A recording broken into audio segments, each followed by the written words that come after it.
Anyway, that's the end of the game. With the nice credit sequences to show what everybody's up to in the new world. Sissel is living with Campanella and picks up his dance moves, apparently. Realistically, like, almost everybody knew each other anyway, so it's not like they would have separated all that much in the new timeline. It is my birthday! Oh yeah, well, whatever. This seems to like the symbolism of this. Being reborn as a detective. Sissel, I thought you asked you to stay home and guard the fort. Oh, never mind, he does live with Link. So yeah, they all, check it out, Cabanella's got a new animation. He can eat spaghetti like a champ, while everybody else chows down on their chicken.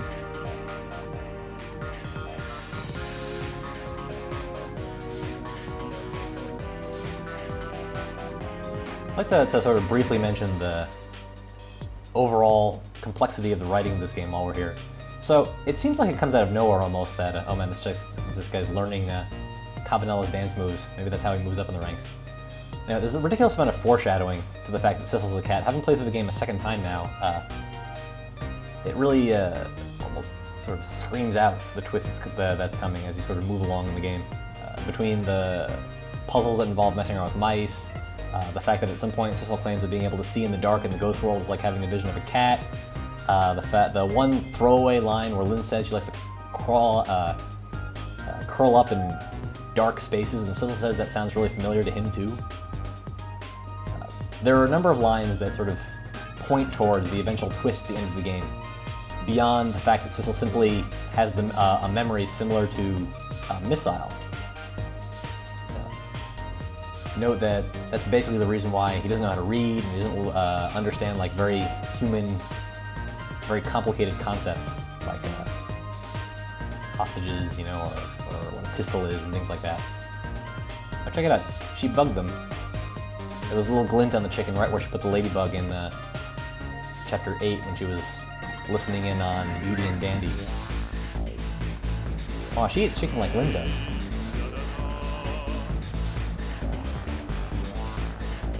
I've never cooked chicken this way before. It looks exactly the same as every other chicken he's cooked the entire game. Turmeric, coriander, cumin, and fenugreek. I have no idea what some of those things are.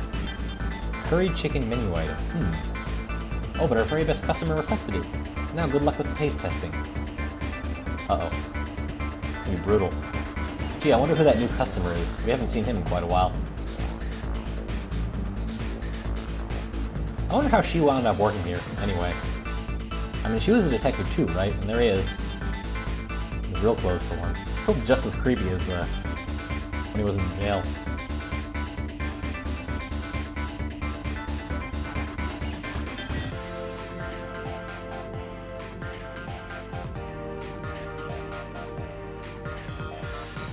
That's not a lot of talking about during the actual credit sequence. This is a bit of an odd scene. So, they said all this dynamite here. I sure really need those explosives yet. Not to worry, my dear. I followed the instructions exactly. See how that worked out. 20 kilograms of gunpowder, just like it said.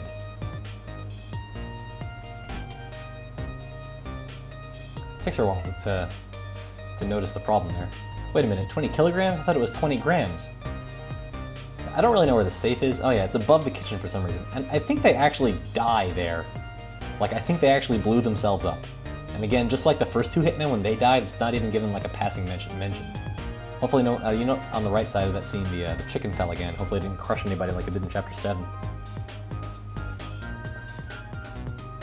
Anyway, there's another sort of very subtle bit of character development here. That, recall that Yomiel became the villain because after obtaining his immortality, he lacked the ability to connect with other people. Sissel, on the other hand, spent an entire night sort of learning how everybody in this game is very tightly connected. All these little random vignettes we've been sort of witnessing over the course of the game have all been sort of interconnected in ways that we didn't really expect. And as a result, Sissel now understands that people are always connected, and it sort of leads to him being more comfortable with his immortality and being happier about it than Yomiel was, making him sort of a hero by comparison. It's interesting that, considering we don't really know anything about Sissel until the very end of the game, we don't even realize this sort of transformation is going on until the very end, which I think is a good way for them to sort of dump it all on us and let us figure it out for ourselves. I happen to like the way it was executed in this game. Yeah, these guys are okay. To be fair, they weren't really, aside from being like, having an assassination group, like owning one, which I suppose is perfectly fair for being head of a nation. Oh man, check that guy out. What happened with your Harlem Globetrotter handiwork, man? Pick up your head. Anyway, in spite of being sort of the antagonists of this game, they really aren't that bad by comparison. Frankly, their level of technology is much higher than the country Sissel and everybody else lives in. I feel like they're almost better off having the additional powers of the dead. Like, they might actually do something with it to advance society, you know? I guess this guy's still around. He can research the fragment for his own ends without a manipulator case to worry about. And maybe he's just curious about the cat that doesn't age. I mean, Sissel should still be giving off the same meteorite radiation.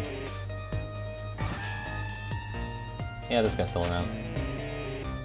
Stop the park from charging admission and protect the rights of those who live here. Like him, basically. That's it. There's apparently no housing project here, too, because there's no investigation going on to the Tensic meteorite fragment itself.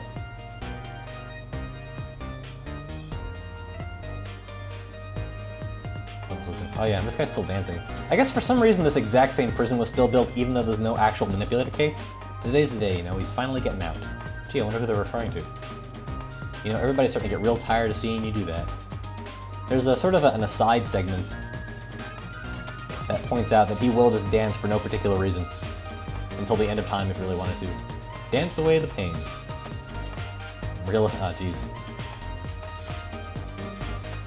I guess that's what happens when you only have, you know, 2 employees. They must get real sick of each other. 2 employees for, at most, 3 prisoners? Maybe only 1 now.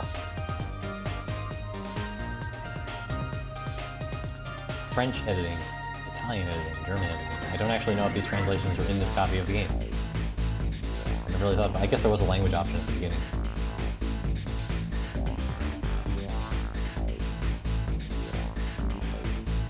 So, regarding the revelation that Ray was in fact a version of Missile from a different timeline, there wasn't nearly as much foreshadowing for that as there was for Sissel himself, but there was a decent amount. For example, at one point when you ask Missile a question, he says, how would I know? He answers, how would I know? I'm just a sheltered little house dog.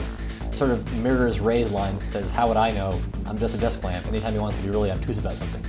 Also, although I didn't actually select it during the course of gameplay, there's a scene in Chapter 18 where Missile just outright says, if you ask him for a hint, that he trusted you and thought that you could solve this whole mystery, and then sort of acts very evasive about it when you question him about it.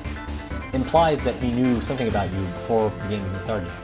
And yes, there's Yomiel. He's the one member of the special prison. Remember, his only crime now, since he was innocent of whatever hacking they thought he was originally responsible for, was kidnapping Lynn and escaping custody. The young lady who always comes to visit you is waiting outside. And yet, since he didn't die, his fiancée didn't kill herself. And so even Yomiel gets a happy ending. Sort of, after 10 years in prison. Thank you, Sissel. I wonder what he's painting. Let's find out. Well, not now, after this next credit sequence. Kenji Ifune, I believe the director of the Resident Evil series. Producer, that guy gets his name. Yep, there's his last painting. A scene that never would have happened in this current timeline, or that only Yomiel remembers. And a nice little bit of symbolism regarding Sissel's character development, as he moved from being a lonely cat to the center of everything, basically.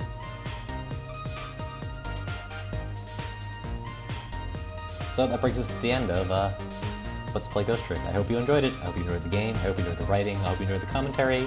And thanks for coming along for the ride. See you, hopefully, in my next Let's Play. Good night, everyone.